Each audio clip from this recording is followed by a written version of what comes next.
Hello guys, আসসালামু আলাইকুম। আজকে আপনাদেরকে মলা মাছের একটা চচ্চড়ি করে দেখাবো। তো এখানে 1.5 কাপ পরিমাণে আমি মলা মাছ রেখেছি, আর একটা বড় সাইজের পেঁয়াজ, একটা টমেটো, একটা আলু, ফ্রোজেন ধনেপাতা, 3-4টা কাঁচামরিচ, 3-4 কোয়া রসুন কুচি নিয়েছি। তো আমি একটা ক্যাস্ট আয়রন প্যানে 2 টেবিল চামচ পরিমাণ সরিষার তেল দিয়ে দিলাম। এর মধ্যে অল্প হলুদ দিয়ে আমি মলা মাছটা হালকা ভেজে নিব। মলা মাছটা ভেজে নিলে তাহলে আর ভাঙবে না। যদি কাঁচা করতে যাই তখন ভেঙে যাওয়ার পসিবিলিটি থাকে। সো এটা অবশ্যই আগে ভেজে নিতে হবে। তো আমার হলুদের পরিমাণ মনে হচ্ছে একটু কম হয়েছে, আর একটু দিব আমি।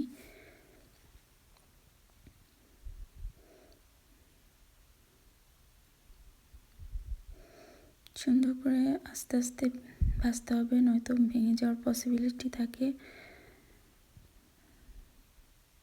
তো আমি খুবই অল্প তেল দিয়ে ভাজছি, আর যেহেতু সরিষার তেল ইউজ করছি, সো সরিষার তেলটা খুবই কোলেস্টেরল ফ্রি, ভালো শরীরের জন্য। তো আমি টোটাল 1 চামচ পরিমাণ হলুদের গুঁড়ো দিয়ে আমি এটা ভেজে নেব। খুব বেশি কড়া ভাজবো না, হালকা ভেজে নেব।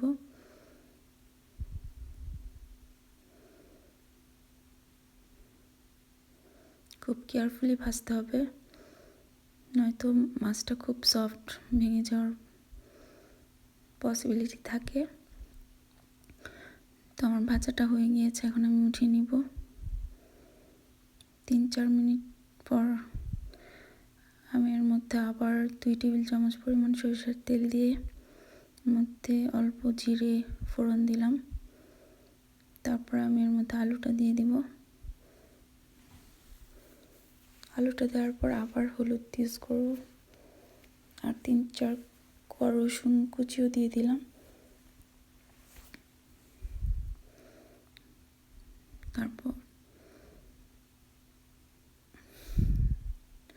হলুদ দেওয়ার পর অল্প নাড়াচাড়া করে একটু ভাজা হয়ে যাওয়ার পর আমি অন্যান্য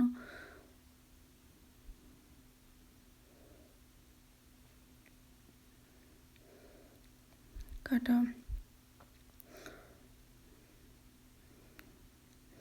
সবজিগুলো দিয়ে দিব।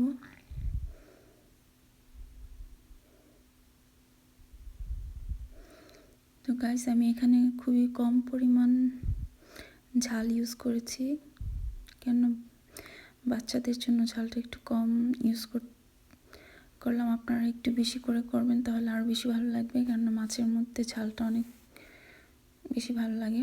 তো এর মধ্যে আমি এখন একটা বড় সাইজের পেঁয়াজ কুচিও দিয়ে দিলাম। কেউ চাইলে পেঁয়াজটা আগে পরেও দিতে পারেন।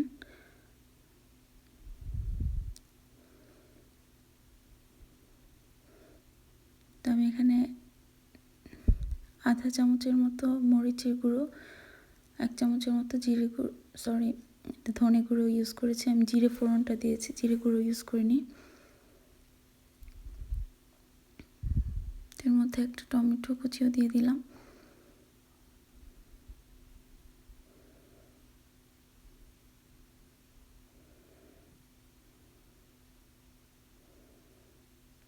খুবই সুস্বাদু, খুবই মজাদার। তো আমি একটু ঢাকা দিয়ে দিব। হালকা নরম হয়ে যাওয়ার পর আমি এর মধ্যে মাছগুলো দিয়ে দিব।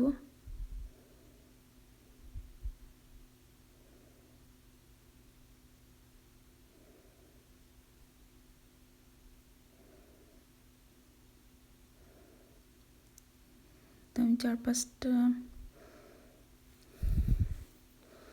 কাঁচামরিচের সাথে মাছগুলো দিয়ে দিলাম। হালকা আলতো করে নেড়ে আবার আমি ঢাকা দিব, যেন স্পাইসিগুলো একসাথে মিক্সড হয়, মাছের ভিতর যায়।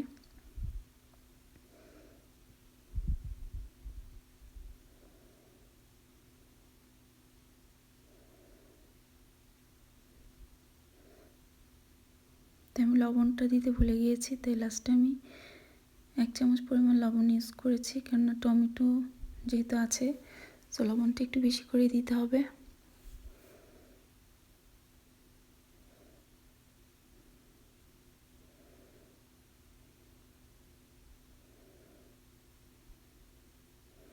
তো আমি এখানে ফ্রোজেন ধনেপাতাটা ইউজ করছি, আপনারা চাইলে ফ্রেশটাও ইউজ করতে পারেন। আবার ঢাকা দিয়ে দিব। ঢাকা খুলে একটু নাড়াচাড়া করে দেখলাম যে আলুটা একটু সিদ্ধ কম হয়েছে, তাই আবার আমি ঢাকা দিয়ে দেব।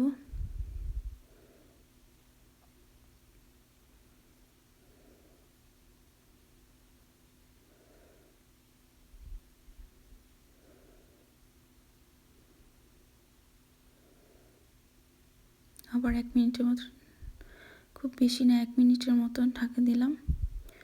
খুবই সুস্বাদু, খুবই মজাদার, এবং আমার আলুটা সিদ্ধ হয়ে গিয়েছে। তো আমি এখন উঠিয়ে নিব। তো গাইস, আমার মলা মাছের চচ্চড়িটা হয়ে গিয়েছে, খুবই সুস্বাদু, খুব মজাদার। তো আজ এ পর্যন্তই। আল্লাহ হাফেজ।